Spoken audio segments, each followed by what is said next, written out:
sins of the father will be passed on. I'ma spend every dollar till the cash gone. Hope they remember my name once I pass on. I'ma leave you some jewels you can latch on.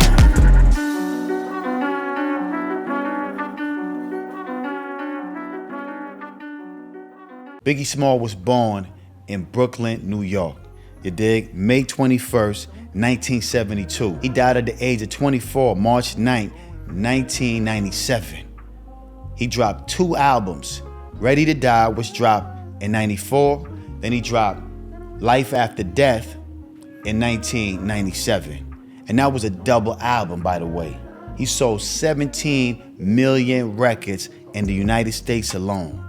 So technically, Ready to Die and Life After Death, being the fact that Life After Death was a double album, I would consider that to be 3 albums, you know what I mean? So he did a lot of work in a short period of time that he was in the music business. Now, Biggie, I mean, there's so much that I could say about Biggie because Biggie had one of the most iconic flows ever. Like, ain't nobody really messing with Biggie when it comes to the flow. Like, let's keep it all the way real. Let's keep it all the way 1,000. You play that Ready to Die right now or Life After Death, niggas right now can't touch that flow, man. Nobody in the hip hop industry can touch that flow. His flow was unmatched. Being the fact that he had Jamaican parents, you know, I think that kind of contributed to his style of rapping and his tone of voice. You feel me? So Biggie's voice was like, come on, man. You can't, listen, he was so iconic. He's the reason why I'm rocking these Versace shades right now, man. He made these Versace shades popular. You dig? He just like, he took it to the next level with it, man.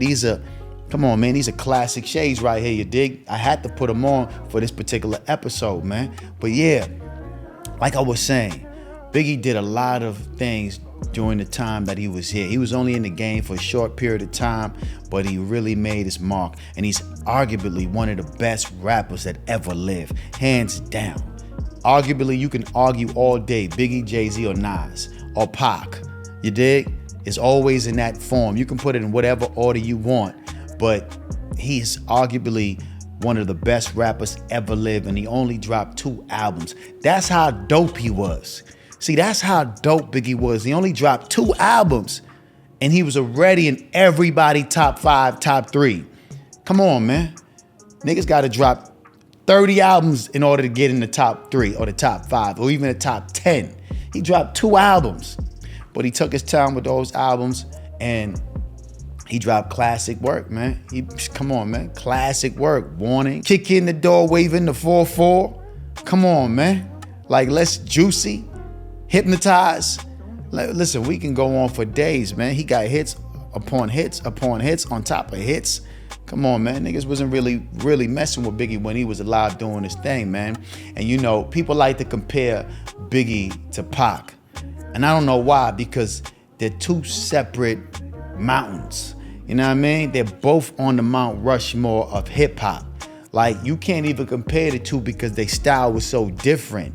Yeah, they talk about, you know, similar things as far as death, but other than that, their style was different, man. You know what I mean? Because Biggie rapped about whatever he was going through in the hood in Brooklyn, and Pac rapped about, you know, what he was going through in the West Coast, or how life was for him and his trials and tribulations and his ups and downs. But Pac brought the passion. Biggie brought the lyricism and the flow. So, you know, it was 2 different entities. So I don't really never compare the 2 because they both are, you know, legendary in my mind. You know what I mean? That's just how I give it up. They both legendary, you feel me? And that's just how I do it, you know what I mean? I don't even want to compare the 2 because they both ill, you feel me?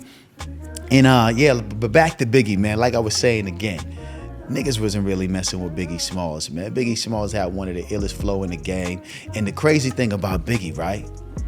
You know, they said when he first started off, you know, he used to write in his notepads. He had a few rhymes written, but he got to the point where he wasn't even writing them. He wasn't writing bars no more, man.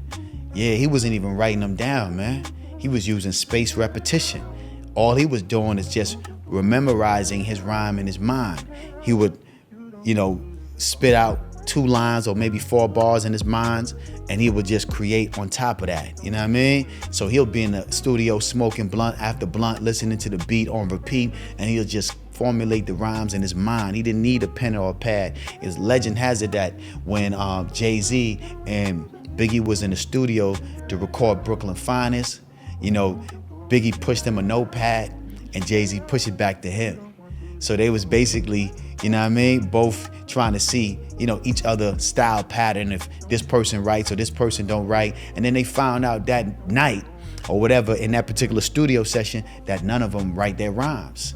You dig? So Jay-Z will go off in the corner and, you know, start mumbling, walking back and forth, mumbling certain words to himself. And Biggie would do the same thing, smoking blunts back and forth, just mumbling to himself. And before you know it, boom, they got a whole record done. Brooklyn Finest, one of the illest record ever made by 2 Brooklyn Titans. You feel me? So when you get a chance, you check out that particular record called Brooklyn Finest, man. It's fire. They went back to back. They was Spawn on that record. It was classic. Oh my God.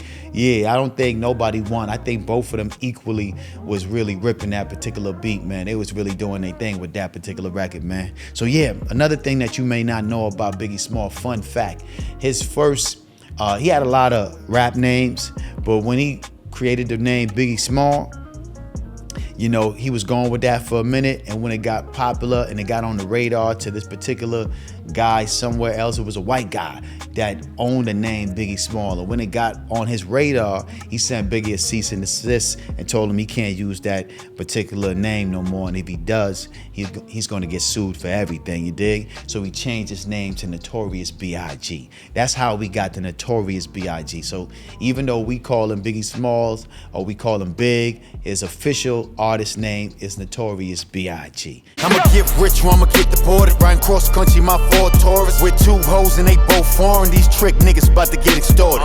Niggas ain't in my category. High low per shop in any territory. Play the background like Berry Gordy. Got a white bitch, she gon' sell it for me.